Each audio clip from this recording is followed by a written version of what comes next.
قالت انا هذا الشخص اللي تزوجته عندي علاقه به حب من 2012. بعدين بدا شويه شويه يتراجع بالعلاقه، بدا ياذيني، بدا يضربني، بدا وصل الى مرحله انه قام يخابر بنات يمي. فكنت ارفض هذا الشيء، وكان من يطلع الحقه.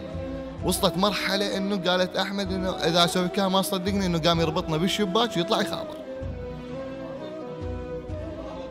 الى ان اكتشفت انه هو عنده علاقه بدكتوره جامعيه اكبر من عنده ما يقارب فوق ال 14 سنه.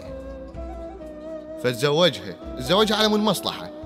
فانا رفضت هذا الشيء انه يكون اكو بديل الي، فكان الخيار لو اني لو هي، فكان الخيار هي. جا هو هذا الجزء وتدوس على العشره وتبيعني بلا ثمن وترخص انت بشر مطيك كل عمره، مثل اللي بروحه سفر ويلم جنطه الصبح بس تخرب السفره.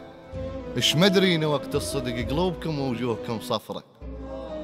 بس هسه كل شي وضح، منه الإلي وضدي، والتنقصيده بحرب يرجع مواطن بعد ما ينحسب جندي. وكانت عشرتك دمع، وهسه انا موسم ضحك شي ردك الخدي. وضحيت لاخر نفس، واضحك وبيا وجع ما بينت هايه، بس والله اشبع بكي قدام المرايه. من تالي صرت انكره من نوصل تردني، مو من كنت تحسب قبل اولهم تعدني. صاحب مواقف طلع وياي بس ردني.